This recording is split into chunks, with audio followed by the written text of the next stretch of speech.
Non, mais Gérald Darmanin est dans son rôle, il fait effectivement propose une vision sur le sujet. Ça arrive un peu tardivement, mais en revanche, c'est une vision qui est tout à fait claire et efficace, parce que c'est un peu la vision que proposait François Fillon en 2017, lors de l'élection présidentielle de 2017, c'est lutter contre le totalitarisme islamique, c'est-à-dire à la fois à l'extérieur de nos frontières et à l'intérieur de nos frontières. À l'extérieur de nos frontières, il faut continuer de démultiplier les opérations militaires françaises contre le totalitarisme islamique, qui a touché la France lors des attentats du Bataclan, mais qui a effectivement touché Israël récemment avec les attentats du 7 octobre. C'est le même hydre islamiste. Donc ça, c'est le premier élément. Et le deuxième élément, et c'est ce que fait Gérald Darmanin, il propose dans son rôle de ministre de l'Intérieur, un plan contre les frères musulmans qui, donc justement, font de l'entrisme islamique, c'est-à-dire qu'ils testent toutes les libertés possibles de notre société occidentale, notre société française à l'occidentale, pour pouvoir faire de l'entrisme et pour pouvoir justement faire prospérer une idéologie mortifère dans certains territoires perdus de la République, mais également dans tout le reste de la société, parce que, comme a dit Gérald Darmanin, c'est un sujet qui est véritablement sur la globalité, dans la globalité de la société, c'est-à-dire à la fois à l'éducation nationale, dans le milieu hospitalier, dans le milieu du sport, etc. Donc ça me paraît aller dans le bon sens. Pascal Abito-Panelli.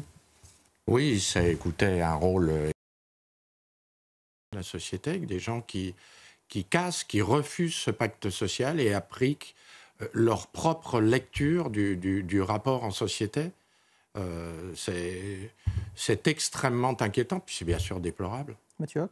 Oui, ce qui est très dommageable dans l'antisémitisme, bien évidemment, c'est la question qui est différente des autres religions. C'est que, un, il y avait une surreprésentation, il y a toujours eu une surreprésentation des juifs dans les actes du judaïsme, dans les actes anti-religieux. Et deux, c'est que les actes sont plutôt des violences faites aux personnes, alors que dans d'autres cas, c'est plutôt sur les violences faites aux biens. Et les violences faites aux personnes, c'est ce qui est le plus sacré dans nos démocraties.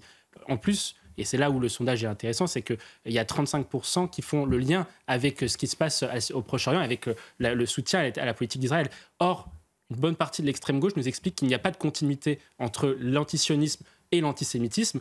Pour l'antisémitisme, selon moi, les deux sont problématiques. L'antisémitisme, je n'ai pas besoin de revenir dessus, mais l'antisionisme, ça veut dire... Qu'est-ce que ça sous-entend, en fait, l'antisionisme ? Ça veut dire, soit vous êtes pour deux choses si vous êtes antisioniste, soit, d'une part, vous voulez qu'il n'y ait plus de juifs en terre de Palestine. Ce n'est pas la position des antisionistes en France, mais c'est une position antisioniste qui existe dans le monde arabo-musulman.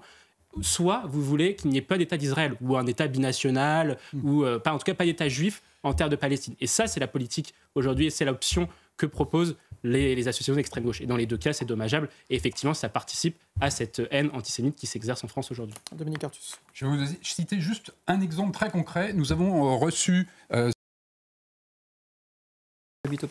Mais tout à fait, mais c'est une solution de bon sens, et effectivement, c'est ce que vous venez de dire. C'est qu'on dit qu'il faut développer les peines alternatives, mais le vrai problème, le vrai sujet, et on est condamné par la Cour européenne des droits de l'homme pour ça, c'est la question de la surpopulation carcérale, et il faut juste plus de places de prison.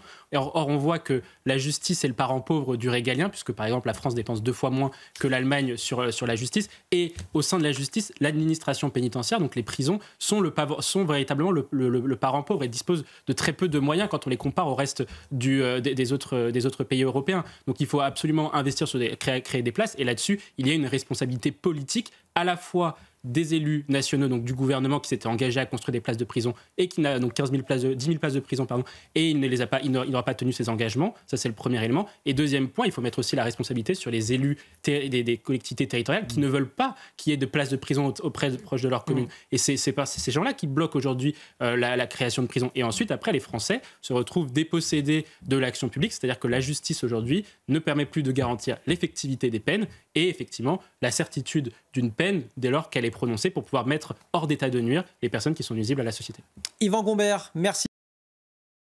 Effectivement, Éric Ciotti, il rappelle un certain nombre de mesures qui sont proposées par la droite depuis plusieurs années et qui vont évidemment dans le bon sens en termes de révolution. Mais pour moi, ce qui est important, c'est qu'Éric Ciotti alerte sur un point qui est quand même fondamental, c'est qu'alors que le macronisme a repris en main le sujet du retour de l'autorité dans la société, il rappelle quelque chose qui me paraît être un des fondamentaux, c'est-à-dire que le logiciel macroniste, depuis 2017, est inadapté aux attentes des Français sur la question de la sécurité.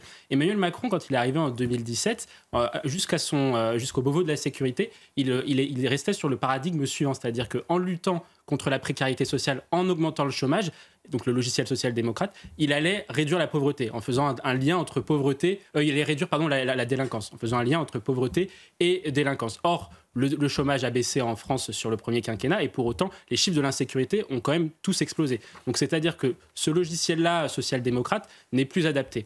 Ensuite, après, le deuxième point que nous donne Éric Ciotti, c'est que par rapport aux mesures qui sont proposées par la Macronie, c'est que il n'y a pas de doctrine globale en fait sur la révolution sécuritaire qui peuvent être opérées par Emmanuel Macron, puisqu'il y a en même temps au plus haut sommet de l'État. Comment on peut faire une révolution sécuritaire en France avec le Premier ministre, avec le ministre des détenus dans la justice, et d'une part, et d'autre part, comment on peut le faire avec le premier flic de France, Gérald Darmanin. Il y a deux visions qui sont quand même assez contradictoires, et c'est ce qu'on a pu voir aussi sur le cas des émeutes de l'été 2023, où la réponse de Gérald Darmanin avait été bonne à court terme, mais la réponse à long terme de la justice n'a pas été. Dominique Artus. Le problème... La réponse, pardonnez-moi, la réponse de la justice a quand même été globalement assez saluée, a été quand même assez rapide concernant les émeutes de l'été dernier, au passage. Non ? En tout cas, ce qu'on voit, c'est que sur les 4500 interpellations, on n'a pas encore tous les chiffres qui sont suffisants, mais par contre, ce que l'on voit, c'est qu'à court terme, effectivement, il y a eu des interpellations, un très fort nombre d'interpellations, bien plus que lors des émeutes de 2005. Mais par contre, à long terme, les incarcérations aujourd'hui manquent parce qu'il manque de toute façon, il y a une surpopulation carcérale, il manque une politique pénale dissuasive qui puisse aller dans le sens justement de la gestion des émeutes. Et on va y revenir justement sur la surpopulation carcérale aussi à jouer là-dedans.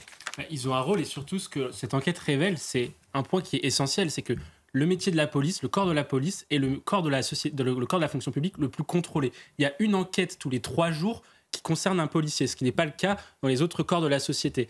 Le point qui est quand même essentiel et qui est amené sur cette question-là, c'est la question des refus d'obtempérer quand même, parce qu'on parle de ça de base. Les policiers sont davantage contrôlés que le reste de la fonction publique, alors qu'ils pratiquent un métier à risque lié à l'évolution de la société, qui est une société de plus en plus violente. Or, aujourd'hui, on voit sur les refus d'obtempérer, il y a 27 000 refus d'obtempérer en France par an. C'est 1 toutes les 30 minutes dans notre pays. C'est 50% de plus qu'il y a 10 ans. Comment aujourd'hui, et quand on voit les refus d'obtempérer, dans 20% des cas, le policier est censé utiliser son arme. Or, en réalité, il ne l'utilise, selon les chiffres du ministère de l'Intérieur, il ne l'utilise que 1% du temps. Donc pourquoi ils sous-utilisent leur arme ? C'est parce que justement, il y a un climat global anti-police, alimenté par ce pseudo-débat sur les violences policières, qui justement ne leur permet pas d'employer la force de manière raisonnée lorsque c'est nécessaire, et donc de sous-utiliser la force dans des cas d'intervention. Les policiers sont trop contrôlés, selon vous ? Ils sont, pour moi, trop contrôlés quand on regarde les chiffres. Comme je disais, une enquête tous les 3 jours à l'encontre d'un policier. Ce n'est pas le cas dans le cadre de l'éducation nationale ou dans d'autres corps de la société. Oui, mais il y a... Le corps de la police est le corps de la fonction publique le plus contrôlé. Il y a une enquête tous les 3 jours qui concerne un policier, ce qui n'est pas le cas dans les autres corps de la société. Le point qui est quand même essentiel et qui est amené sur cette question-là, c'est la question des refus d'obtempérer quand même, parce qu'on parle de ça de base. Les policiers sont davantage contrôlés que le reste de la fonction publique, alors qu'ils pratiquent un métier à risque lié à l'évolution de la société, qui est une société de plus en plus violente.